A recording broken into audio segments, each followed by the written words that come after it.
Should the Big 12 be approaching San Diego State because the Pac-12 does not have their you-know-what together? Also, where does San Diego State fit in the conversation we had yesterday about Fresno State and the potential interest between the Big 12 and them?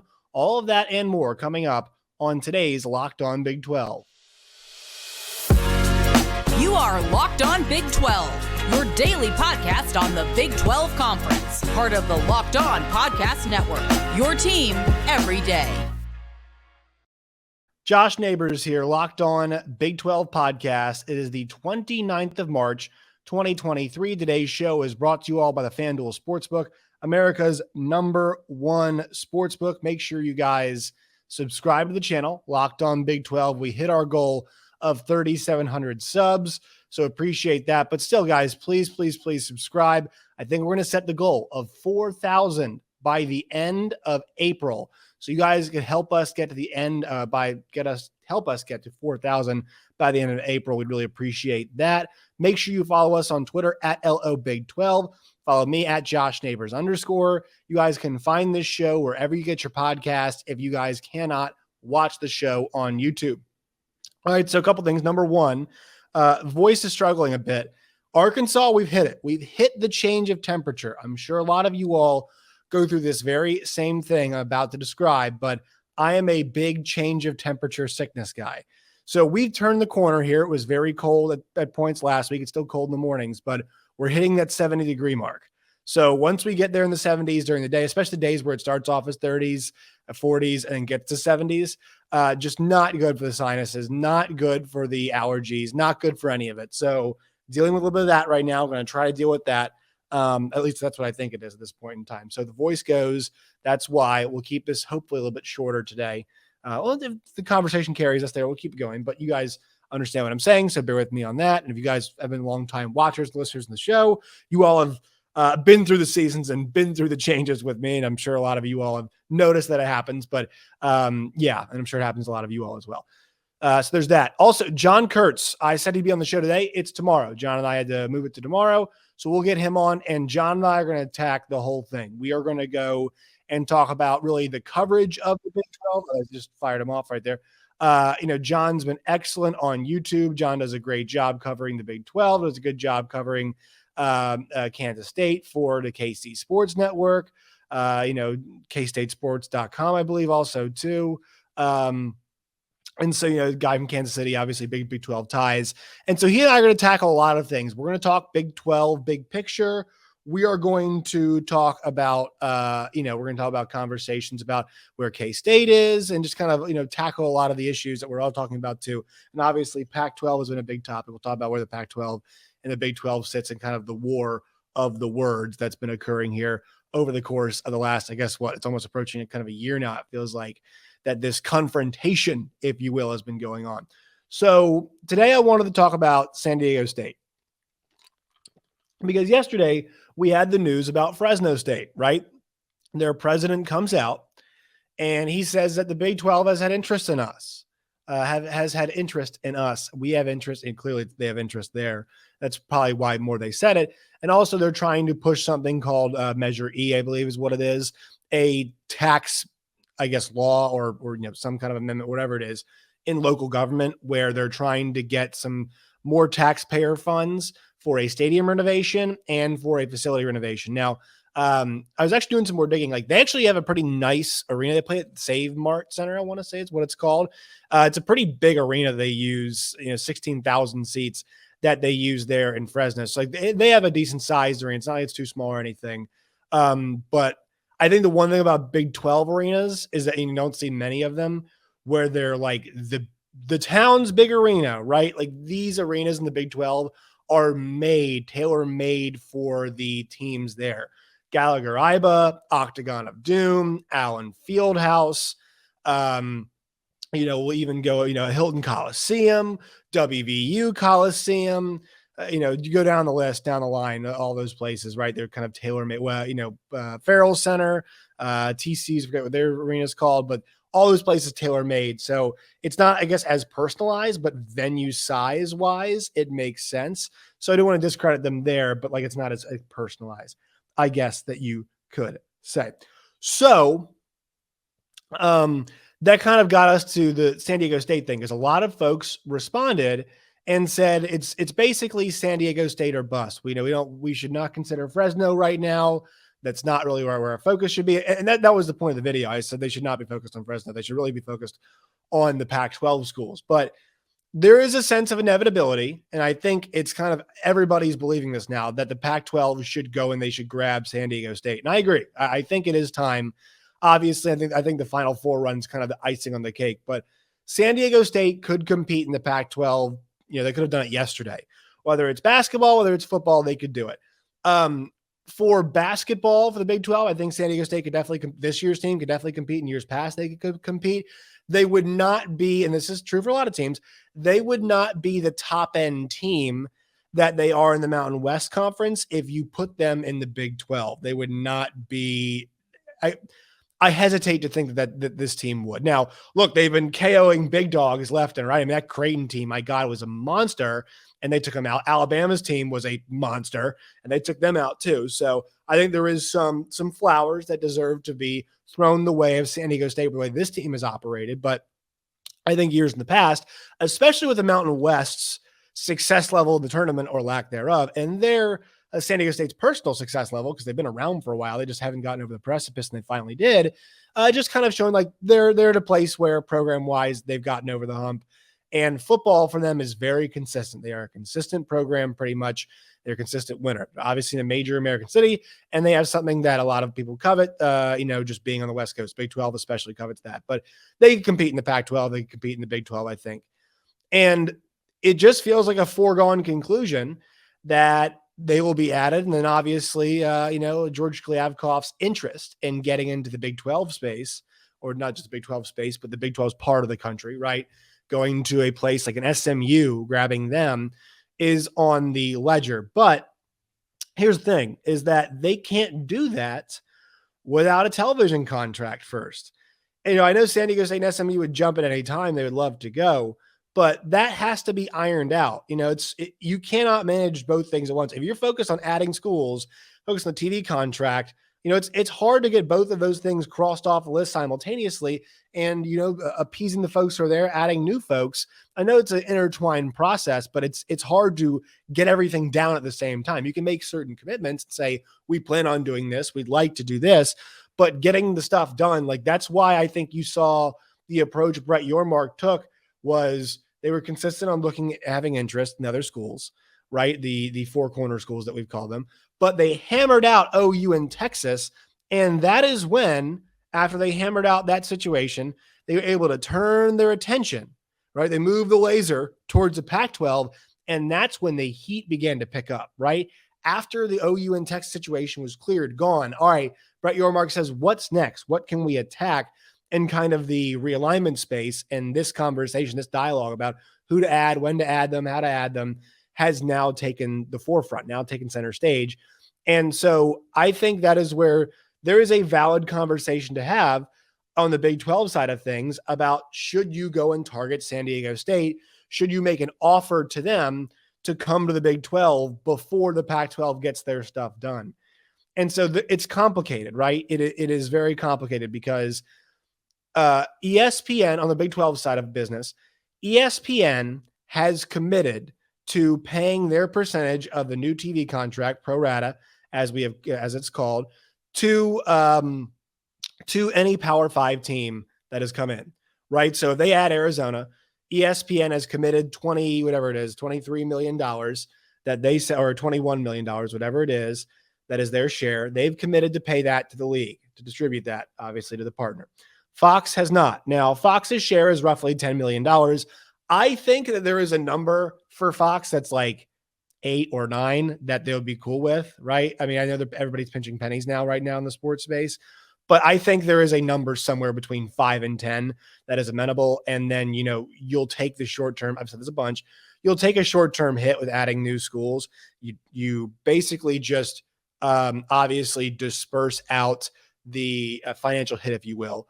Right. And then when the next television contract comes around, you're offering games in later time zones. I've been over this before, and you're in great shape. because the Pac-12 has been weakened if you take 4 of their schools, right? I use Arizona as an example, but you'd think that you'd be getting at least 2 or 4 of those schools, and that would weaken the Pac-12, and they'd essentially become, no longer a Power 5 conference, because especially at that point, you'd think that if they pull the 4 corner schools away, Oregon and Washington would be soon to follow, not to the Big 12, but somewhere else they'd be soon to follow. So then when the next television contract comes around, sure, you took a financial short-term hit, but now we're all sitting pretty and happy in 2030, and your next TV contract looks pretty good because, hey, we're offering games in all these time slots. We've got great basketball. We've got diverse football. We're not the SEC. We're not the Big Ten, but we still have a very good product to offer across a bunch of time zones. We can offer it to everybody if everybody wants a piece, and they can get a part of that programming. I think a diversified Big 12 portfolio in terms of where they're going to be television wise is probably the future for them. If ESPN and Fox want to re-up in 2030, 2031 and just stay on the same place, and pay a higher fee, whatever, I think that might happen. But I think the Big 12 is going to have so much to offer. And I think there will be new players or emerging players, not new players, but emerging players. Could be some new players, but emerging players in the sports rights space then. And my hunch is that a diversified Big 12 might be where this thing is heading. A little bit of cable, a little bit of streaming, a little bit of new partnership, a little bit of Fox, ESPN, maybe Amazon, all those things could be a Apple TV. It could be a part of what the Big 12 does next time around, because they're hopefully going to have so much to offer. That is their goal. And it gets back to this where that is the primary focus, right? The primary focus for the Big 12 right now is adding those Power 5 schools. But I think another thing too is if you want to go out west, the best program available right now out west that is not in the Pac-12 has to be San Diego State. With the success that they have had in football and men's basketball with where they are located in California, that makes too much sense for the Big 12 if you were to target a school like that. But here's the issue that they're going to run into. There's a pretty good chance that San Diego State is on the Pac-12's timeline. I think I've said this from the beginning, and I think once again it's healthy that the Pac-12 wants to remain together. The schools would like to remain together because they value that brand, that conference, being together, being one unit, playing games against traditional rivals in the part of the country that you're in. They value that. I value that. But here's the problem. College sports are changing. I said this a bunch. College sports are changing, and everybody has to change with it. And so, that's not what's best for the Big 12. The Pac-12 remains together, in my opinion. I think if you're talking about the long-term future of the Big 12, it's better. They're better off if they go and they take some of those schools. But once again, the timing is where all of this feels very tricky. And so it's a matter of, how aggressive do you be pursuing a school that is not a Power 5 level school right now, but it feels like it is. Like you look at it, San Diego State, they've got Brady Hoke as a head coach for football, who has been a Power 5 head coach before. And they rip off winning seasons like nobody's business, right? And once again, it's a lower league, but 7-6, 12-4. They were 4-4 the year before that. 7-6, 10-3, 11-3, 7-6, 8-5, 9-4, 8-5, 9-4. Their last losing season was 2009. And so this is a team that's playing in Poinsettia Bowls and back in the day, Hawaii, Las Vegas, Armed Forces. I mean, like they could be in the middle tier to back of the Big 12, middle tier to back. Like they'd fit in. I mean, Kansas football shirt is on today. They are uprising. They're coming up. But I mean, San Diego State has had more success over that, than by a country mile the last 10 years. So they fit in with that. With basketball, I mean, if Brian Dutcher remains there, and we hope that is the case, good God, like he has built a program that they're a consistent 20+ game winner. Viejas Arena is once again, I mentioned this yesterday. I don't love and there's a bunch of these out towards the West Coast. They kind of look like the Octagon of Doom. They have this weird shape where it's like main concourse that goes straight down. But I think the Octagon of Doom is a bit more character. For some reason, I just don't like the look of Viejas Arena. It's just not my favorite arena, but it's 12,000 person arena. That definitely fits all their needs. Obviously, that I think it's good enough to host Big 12. Obviously, maybe want a renovation or two, but they have had the NCAA tournament there. I believe before there, yeah, they've had the NCAA tournament there. I think pretty recently too. They've played that there, so it's good enough. And then their football stadium too. I know they just renovated that or built a new one, whatever it is. And they had a bunch of issues with the amount of sun that people were getting. Snapdragon Stadium, yes, it's a 35,000 person stadium. Now, a lot of people have been saying, look, we wish we could do more, do more stadiums like that. I think 35,000 people, I think that's fine. I think you get a lot of people traveling and going to San Diego because that'd be a destination place to go for a lot of folks in Big 12 country. So I think accommodations wise, success wise, like they fit everything you want. Once again, ESPN and Fox are not going to pay, I think the share for it. So the issue with this one, especially while it is also timing and their desire to join the Pac-12, the other issue with this one is that funding wise and money wise, you are in a much more vulnerable position. When I say vulnerable, I mean you would take a much more significant hit unless a school like a San Diego State decides to take decides to take less money, right? A smaller share. And I wouldn't be surprised, guys, if this is part of the conversations happening with Pac-12 right now, because what if we sign a new TV contract, we want to add more schools. Will an Amazon, will a ESPN commit to paying us the same amount of money for added schools? And I think that could be a point of contention because at this point in time, I think it's safe to say that the Pac-12 is not going to get as much as the Big 12. And if they do, good on them. They pulled it off, and Kliavkoff had us all fooled. But we're now at a point now where it's about to be April. We're about to be at the Final Four. And I remember people mentioning, hey, the Final Four, like Final Four is, it's not the end of the sports calendar, but once you hit the Final Four, guys, like schools have about a month left. There's a month left in the academic calendar. And, once you hit the end of the school year, like that's when we start focusing on next year's football. And I know baseball is still happening, and baseball is big in Big 12 country. I love college baseball. Went to an SEC school, work in Arkansas now, cover the Big 12. I have an appreciation for college baseball, but really our calendar kind of resets once we hit like graduation, because that's when spring practices are all over, and then we're focusing on summer practices while baseball and softball wrap up, and then we're full go football into the summer. And so if you're at that point, you're like, we are on the last year of our deal. We are on the last year of our television contract. You are out of leverage. I mean, the thing is, these television companies and Amazon, I don't know if Amazon's desperate to get any of the Pac-12 brands in, but like if you're ESPN, you're like, I can probably just get these same schools, at the Big 12, for a price that's already negotiated out, right? Like we can just get these schools in there. And actually it'll be cheaper overall because we don't have to pay for all of you. We're just going to be adding 4 over there, and it'll be worth it if Washington and Oregon come along. If they don't, fine. We're adding 4 schools and we can play those, play the late games and stuff and whatnot too over there. So if you're a television company, you're like, we've got no reason to capitulate. And so you run out of time if you're the Pac-12. You are, unless you can find some new folks, some new suitors to come in, and who knows, maybe someone wants to come in and say, all right, I'll save the day. We all own the Pac-12. Josh Pate's idea. But I haven't foreseen that happening recently. So when it comes back to that proposition for the Pac-12, when it comes back to like how much money that they can get per school, what is the conversation about a San Diego State like? What is the additional school fee, the pro rata, going to be? Is it already priced in? Is it, something they have to negotiate afterwards? Is it the good faith conversation that we've seen in the Big 10's contract? If they add somebody besides Notre Dame. So those are all things that we have to see play out here.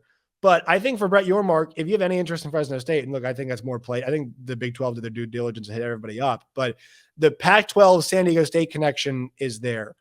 The one opening the Big 12 has right now, folks, is the fact that the Pac-12 does not have the deal done. And so the Big 12 needs to find that angle in. And I'm sure Brett Yormark is working it.